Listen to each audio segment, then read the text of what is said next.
Saya akan menjelaskan sedikit tentang sejarah leasing di Indonesia.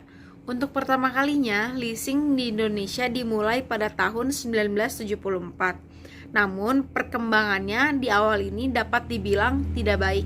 Kenapa? Karena dari 1974 hingga 1980 hanya tercetak 5 buah perusahaan yang berdiri dan besar di Indonesia.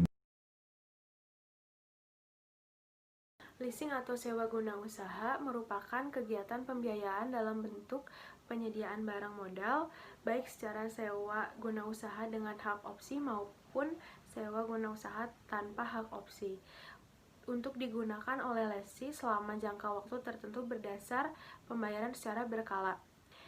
Leasing adalah setiap kegiatan pembiayaan perusahaan dalam bentuk penyediaan barang-barang modal yang digunakan oleh suatu perusahaan untuk jangka waktu tertentu. Berdasarkan pembayaran secara berkala disertai hak pilih perusahaan tersebut untuk membeli barang-barang modal yang bersangkutan atau memperpanjang jangka waktu leasing berdasarkan nilai-nilai sisa yang disepakati. Leasing menurut Ernst Bukti, yaitu leasing adalah salah satu perjanjian yang umumnya dilakukan di kalangan perusahaan. Pihak dari perusahaan leasing akan menyewakan alat perusahaan seperti mesin kepada pihak lesi penyewa dalam jangka waktu tertentu.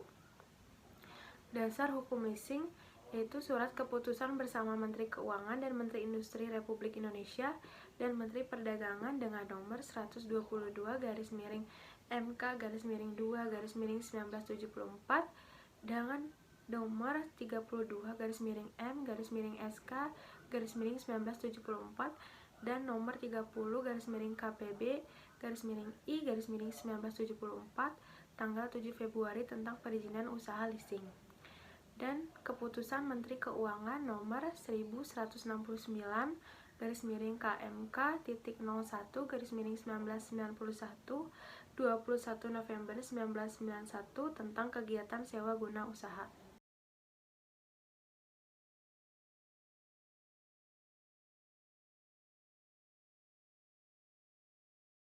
Lessor adalah perusahaan leasing atau pihak yang memberikan jasa pembiayaan kepada pihak lesi dalam bentuk barang modal.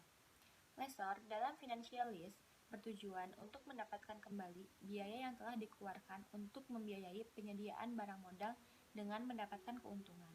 Sedangkan lessor dalam operator lease bertujuan mendapatkan keuntungan dari penyediaan barang serta pemberian jasa-jasa yang berkenaan dengan pemeliharaan serta pengoperasian barang modal tersebut.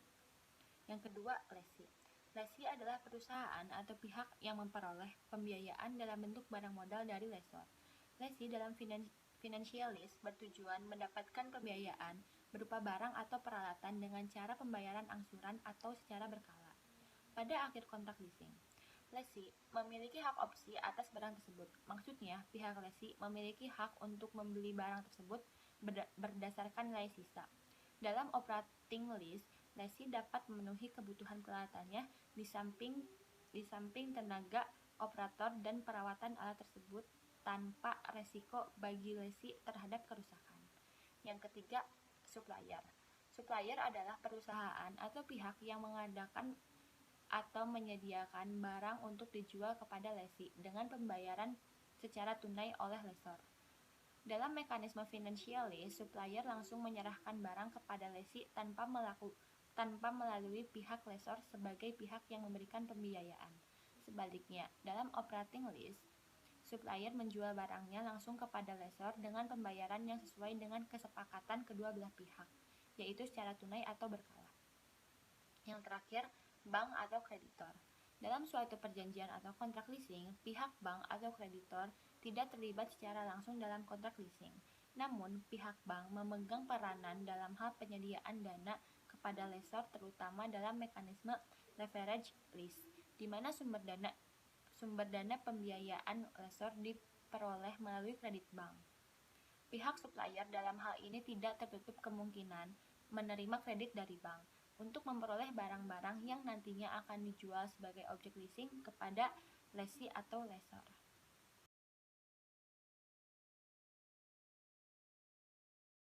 Materi ketiga yaitu mengenai elemen-elemen yang ada dalam leasing.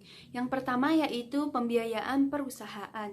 Awal mulanya leasing ini dimaksudkan sebagai usaha memberikan kemudahan pembiayaan kepada perusahaan tertentu yang membutuhkannya. Tetapi dalam perkembangannya, leasing dapat juga diberikan kepada individu dengan peruntukan barang yang belum tentu untuk kegiatan usaha. Selanjutnya yaitu penyediaan barang-barang modal. Dalam penyediaan barang modal ini biasanya sangat bervariasi, misalnya berupa mesin-mesin, peralatan kantor seperti komputer, mesin fotokopi, dan hal lainnya. Selanjutnya yaitu pembayaran jangka waktu tertentu. Dalam hal ini, yang menjadi salah satu unsur penting dari lembaga leasing yaitu adanya jangka waktu yang terbatas.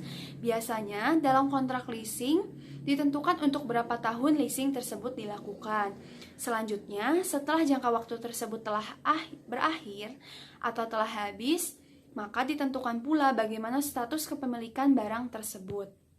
Selanjutnya yaitu adanya nilai sisa yang telah disepakati. Nilai sisa merupakan besarnya jumlah yang harus dibayar kembali lessor oleh lessee di akhir masa berlakunya leasing. Untuk selanjutnya adanya hak pilih atau option right. Hak opsi ini yang dimiliki oleh lessee untuk membeli barang modal pada saat tertentu dengan syarat tertentu pula juga. Artinya, di akhir masa leasing ini diberikan hak, bukan kewajiban, kepada lessee untuk apakah membeli barang modal tersebut dengan harga yang telah ada atau telah bersangkutan. Selanjutnya mengenai pembayaran secara berkala.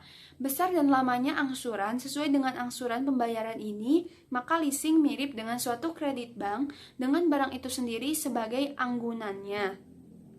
Selanjutnya yaitu adanya pihak lessor atau pihak pemilik barang yang akan dilisi. Dan yang terakhir yaitu adanya pihak lessee atau pihak pengguna modal dari leasing. Saya akan menjelaskan tentang kriteria leasing. Jenis leasing ada dua, dari masing-masing jenis tersebut memiliki kriteria. Yang pertama ada finance. Kriterianya yang pertama, jumlah pembayaran sewa guna selama masa sewa guna usaha pertama ditambah dengan nilai sisa barang modal. Yang kedua, masa sewa guna usaha ditetapkan minimum 2 tahun untuk barang modal golongan 1, minimum 3 tahun untuk barang modal golongan 2, dan minimum 7 tahun untuk barang modal bangunan. Yang kedua, operating lease. Mempunyai kriteria yang pertama, jumlah pembayaran sewa guna usaha selama atau guna usaha tidak dapat menutup harga perolehan dari suatu usaha tersebut.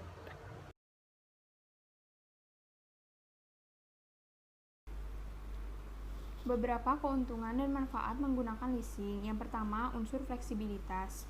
Salah satu keunggulan yang merupakan andalan dari leasing adalah adanya unsur fleksibel. Unsur fleksibel ini terutama dalam hal dokumentasi, kolateral, struktur kontraknya, besar dan jangka waktu pembayaran cicilan oleh lessee, nilai residu, dan adanya hak opsi. Yang kedua, tidak perlu jaminan. Hak kepemilikan sah atas aktiva dalam leasing yang di-lease dan pembayaran lease sesuai pendapat oleh aktiva bisa dijadikan jaminan untuk lease tersebut. Yang ketiga, capital saving. Pihak lembaga biasanya akan memberikan pembiayaan sebanyak 100% untuk nasabah, sehingga lessee bisa menggunakan dananya untuk kebutuhan yang lain demi meningkatkan produktivitas perusahaan. Yang keempat, pelayanan cepat. Pada umumnya, prosedur pembiayaan akan memerlukan waktu yang terbilang cepat, dimulai dari sistem pengajuan sampai realisasinya. Dengan adanya kemudahan ini, maka akan mampu meningkatkan efisiensi waktu untuk kegiatan perusahaan sehingga bisa lebih produktif lagi. Yang kelima, terhindar dari inflasi. Dalam kegiatan leasing, nasabah bisa menghindari kerugian karena inflasi, karena pembayaran akan dilakukan sesuai dengan satuan keuangan sesuai kesepakatan. Yang keenam, dilindungi hukum. Pihak lessor dan pihak lessee akan memperoleh kepastian hukum karena adanya peraturan yang tidak bisa dibatalkan walau sedang mengalami kondisi finansial yang berubah-ubah. saya akan menjelaskan tentang tujuan leasing. Tujuan leasing yaitu untuk mempermudah masyarakat atau nasabah yang ingin memiliki barang modal walaupun harga barang tersebut bernilai tinggi. Nah, selain itu, perusahaan leasing juga membiayai pembelian barang yang dibutuhkan oleh nasabah, lalu menyewakan barang tersebut kepada nasabah. Kemudian nasabah membayar uang sewa selama periode kontrak sewa guna. Perusahaan mempertahankan kepemilikan barang yang disewakan dan setelah jangka waktu tertentu, fasilitas tersebut dapat dibeli oleh si penyewa. Nah, dalam perusahaan leasing ini tentunya terdapat kredit atau bunga. Sekian presentasi yang dapat kami sampaikan. Wassalamualaikum warahmatullahi wabarakatuh.